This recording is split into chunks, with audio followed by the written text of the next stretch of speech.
There's a moment in every founder's journey when the game quietly changes. The tactics that once felt powerful start holding you back, and the company begins demanding a different version of you, one that builds systems instead of doing everything by instinct and force. This lesson is where that transformation starts. We'll break down what actually separates a leader from a founder, why the shift feels uncomfortable, and how to apply the mindset that unlocks scale, clarity, and long-term stability for your team and your business. Here's the uncomfortable truth. The very traits that made you successful as a founder can become limitations as you scale. You built your business by doing everything yourself, knowing every detail, and ensuring quality through personal oversight. That worked when it was just you, but now it's become a trap. The mindset of, if you want it done right, do it yourself, creates a ceiling where your personal capacity becomes the business's capacity. Growth stalls because you can't let go, and you find yourself working longer hours as the business grows instead of working smarter. The shift requires rewiring your identity from I am the doer to I am the builder who enables others to do. Let's get specific about what founder mindset looks like so you can recognize it in yourself. You're the bottleneck for every decision, big or small, because you feel like you need to be involved in everything. You know how to do every job better than anyone else, and you're not wrong. You probably do, but that knowledge becomes a trap when you can't let others do things differently. You feel anxious when you're not directly involved in important work, and you measure your value by hours worked rather than impact created. You struggle to trust others with important work because you've seen them make mistakes. These aren't character flaws. They're natural founder behaviors that served you well until they didn't. Leader mindset looks completely different, and it might feel foreign at first. Instead of being the bottleneck, you create systems others can execute. You measure success by team outcomes, not by your personal output. You feel confident when the team operates without your direct involvement, because that means you've built something that works.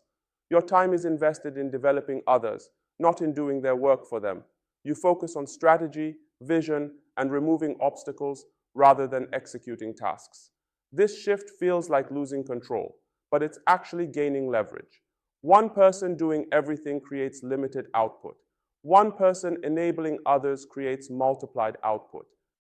The hardest part of this transition is that it requires an identity shift, not just a behavior change.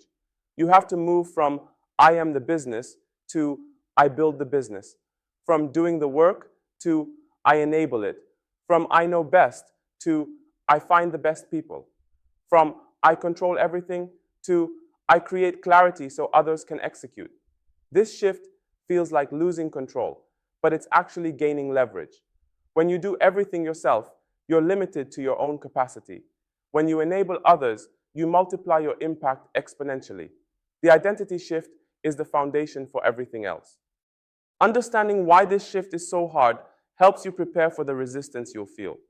Your identity is deeply tied to being the doer. It's how you've defined success and value.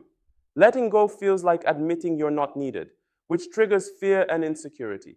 You've built your success through personal execution, so it's natural to think that's the only way.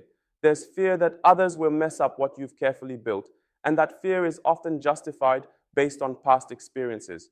Your comfort zone is in the doing, not in the leading, so stepping into leadership feels uncomfortable and uncertain. Recognizing these feelings as normal helps you push through them. Let's look at the math that makes this shift so powerful. As a founder doing everything yourself, you might work 16 hours a day and produce 16 units of output. As a leader enabling others, you work 8 hours a day, enabling 5 team members, and they produce 40 units of output. Your job shifts from producing to multiplying.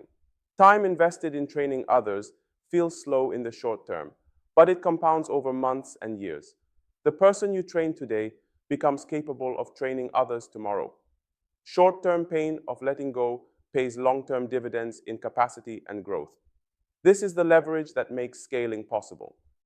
How do you know if you're stuck in founder mindset? Here are the telltale signs. You're working longer hours as the business grows instead of shorter ones. Team members ask permission for routine decisions because they don't feel empowered. You're the only one who knows how critical systems work. creating single points of failure. You feel relief when projects fail because you can take them back and do them yourself. Growth has plateaued despite adding people because you're still the bottleneck. If these sound familiar, you're experiencing the founder trap. The good news is that recognizing it is the first step to changing it. To make this shift, you need to adopt 3 core beliefs that don't come naturally to most founders. Belief 1, others can do things well, just differently than you. Their methods don't have to match yours to be effective. Belief 2, your job is to set direction and create clarity, not to execute every detail. You provide the what and why, they figure out the how. Belief 3, mistakes are learning opportunities, not proof that others can't be trusted. These beliefs don't come naturally. You must practice them daily until they become automatic. Every interaction is an opportunity to reinforce these beliefs. Here are practical steps to start making this shift today. Start by documenting one process you do repeatedly. Write it down step by step.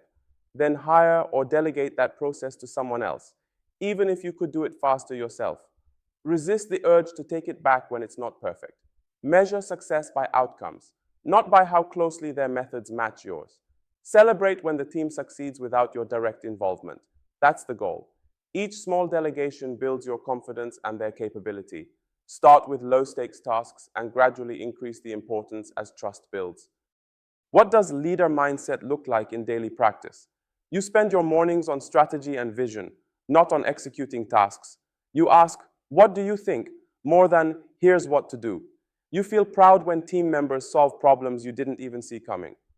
You measure your value by team growth and capability, not by personal productivity metrics. You're building something that can outlast you and thrive without your constant involvement. This is the identity shift in action, from doer to builder, from controller to enabler, from bottleneck to multiplier. You've wrapped the first foundation stone of this journey. Shifting from founder to leader isn't a technique. It's a fundamental rewrite of how you see your role, how you make decisions, and how you allow others to carry real responsibility. It feels uncomfortable because it forces you to let go of the habits that once kept everything moving. Yet that release is exactly what creates the space for scale, stability, and a team that can operate without you driving every outcome. As we move forward, we'll turn this mindset into action, create the foundation for all team relationships. Trust is what makes delegation possible. Let's keep going.